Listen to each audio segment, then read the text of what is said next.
How to write a love letter for yourself. Maybe I've done short form content around that, but I've never done a full thing about it. Let's talk about the first thing, which is what is love? Clip in the song. No, I don't want to be copywritten. But what is love and how do you define it? I think this is super difficult. I think love is easier to define by what it is not than what it is. And I think love is different every time. I think people are different every time. I think you never get the same person twice, and you never date the same person. You've never dated anyone else has ever dated, and you're like, how is that possible? Because people bring out different sides of someone, and even if you get like verbatim someone else the same experiences, then someone is recreating a past experience, which again is inauthentic again. I don't believe in the fact that people are exactly the same. Do I think they're like, oh, they were scientists then and now they're completely, I don't know, nuts and I don't know, no. But I do think people are reactionary creatures, and there's a push and a pull, you react to things differently, and there's so many factors. Did you hear about that? What is it called? The judge, depending on if they're eaten or not, have a different verdict. So I don't believe in that. I think love is very different every time. I think people bring out different sides. I think sometimes someone highlights one part of you, sometimes someone highlights a different part, sometimes someone takes away a different part. Not like intentionally, but I think that's a product of you're just different with different people, even if it's the same emotion. But for self-love, I think the best way to mirror love for it with self-love is the way you would like the baseline of love, which is, in my opinion, liking and accepting the person in its entirety, which is why I think a lot of people get self-love really wrong, where they're like, well, I'm perfect and I never make a mistake in my life and I'm perfect and I'm flawless. And even if you can convince yourself of that for a week or so, that's going to be so difficult because you're not. I'm not. Nobody is. You're human. Unless you're a robot, which click off. I really don't want a bot watching this. But you're human. You're going to make mistakes. You're going to mess up. You're going to be emotional. You are a human. So if your self-love is tied to perfection, good luck. And it's also so toxic. Talk about toxic.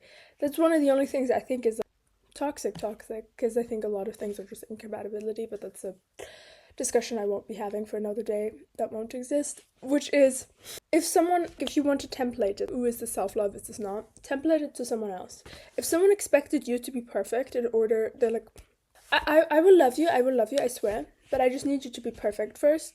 Horrible. Like, that's not a compliment. Or even if someone does say you're perfect, there's something really weird about that, because you're like, you don't know me. You don't know me then.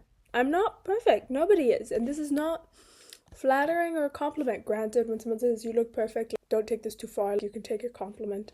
But in general, so if you write a love letter, you don't have to pretend you're perfect. You don't have to pretend you've never made a mistake. You can learn from your mistakes. I think that's the biggest thing, is like, you don't want to make the same mistakes repeatedly without learning from them and without improving and stuff. But you don't want to either have your self-love be kind of like tied to things that are wrong. For example, I have a poem about this, which is, I think it was something along the lines of like, I don't want to be liked for things.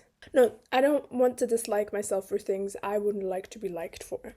So if I would not like to be liked for just purely how I look, then I can't dislike myself for just purely how I look. Does that make sense? If that's not something I'd be fine with being valued on, I can't also value myself on it. You know what I mean?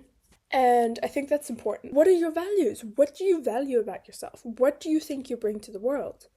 And you're like, what does that have to do with love? What is love? What are you falling in love with? Love is, yes, it's an emotion, but it's sometimes, I think in its most beautiful form, it's getting to know someone really, really well in the small little bits and pieces of who they are and how they treat their siblings and how they treat the world and how the world reacts to them and how they react to the world and how they do at their job. And it's the small things, I've talked about this before, A character in a book is not their job, their looks, their height, their this, that. No, it's the small little things that's the character. The character is how they treat the person who's begging on the street when they only have one more euro in their pocket. It's how they pick up the phone even though they have a long day because they want to make sure that they're there for their friend. That's the character. That's the thing you want to fall in love with yourself as well. Because if your self-love is tied to how you look, that's such a shaky foundation.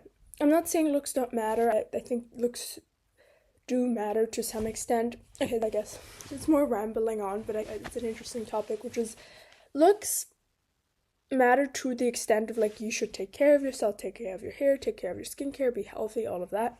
That's about it. Anything past that point does not matter. You want to know why? Why? Because whatever you're missing out on, because you don't have boobs that are cup size bigger, or lips that are a little bit bigger, or nose that's a little bit smaller, who do you think you're missing out on? Who do you think is looking at you? Well, only if... Do you think that's a great person that you're like missing out on? Do you think that's... Because I think that's something...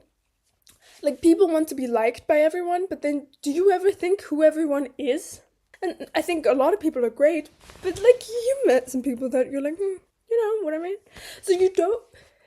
Looks, yes, attraction's interesting and you want to invest in how you look in the sense of you want to take care of yourself. But like I do think there's a cap where it becomes obsessive, and it's the opportunities that are granted after that cap are not opportunities for the most part.